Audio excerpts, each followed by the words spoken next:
The real estate market has been crazy for the past couple of years, but what about 2022? Should we expect things to slow down or kind of stay that fast pace? Dan Hamilton is here, and he brought his good friend Chris Bailey from the Greater Greenville Association of Realtors to discuss the annual housing market forecast. Hi, guys. How you doing? Good morning to you guys. We keep talking about how the market is, going up and up. There's more, demand for those homes, and the prices are, kind of up there as well. Right. So people are really in demand. But now you guys have the actual annual report to kind of compare some of those facts and figures. Exactly. That's what, a lot of times we talk about what's going on in the market. We give you kind of anecdotal information, but today we have statistical information kind of show exactly what's happening here in the market and then how we're going to predict what's going to happen here in 2022. So Chris is with the Greater Greenville Association of Realtors, and they, along with the Home Builders Association and the Mortgage Brokers Association, have published a report that's available on our website for people that want to go and see a little more information. But Chris is going to kind of talk about some highlights on that report. Break it down and make it make sense for us that aren't numbers people. The basic thing is it's going to be more of the same. It's going to be high prices, low inventory going into the year.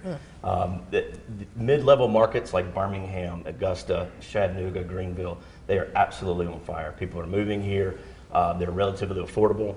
And so we are just building as fast as we possibly can, but we're coming up short. And one of the numbers that really sticks out to me is our housing unit production in Greenville last year was up 60%.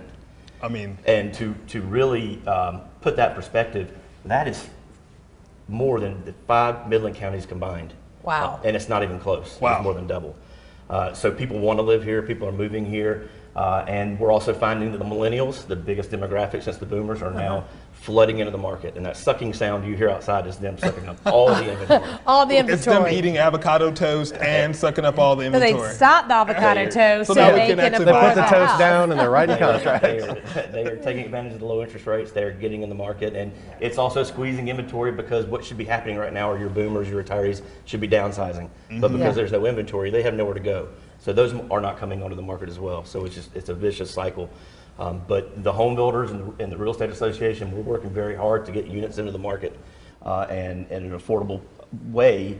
But a lot of times that with a market like this, with demand the way it is, it's hard to do an affordable Because I can't tell, Mike, is this good news? Is this bad news? Is this... Depends on what side of the coin right. you're, right? Like, are you selling? Are you buying? Are you looking to relocate? Are you trying to rent? Like, what's going on? Yeah, permit activity is an indication of an economy's health.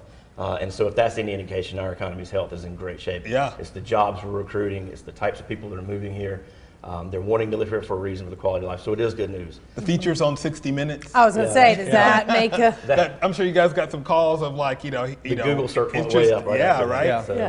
Yeah. So, so we are a very healthy market, healthy market. We're getting a lot of attention. Yeah. And people don't realize the number of jobs that are associated with real estate between the contractors, the home builders, plumbers, HVAC, the closing attorneys, the realtors. A lot of people get paid and contribute to the economy when there's a real estate transaction. And Dan, how do you guys, obviously you're going to use this report too to your agents. We went over to your spot the other day, and I'm sure they're looking at these reports too and really using that to kind of help work with the clients and say, this is what's forecasted, here's what's to come. Yeah, exactly. And one of the neat things in this report too, it kind of compares Greenville to Raleigh to Charleston, which are kind of the three areas that people, when they look to relocate to this area, look at. And it really, it shows that Greenville is very favorable compared to those in terms of quality of life, cost of living, all that kind of stuff, commute. So lots of really good information in this report. One more thing that really stuck out to me is that our population growth over the past 10 years has been tremendous, as we all know, but the housing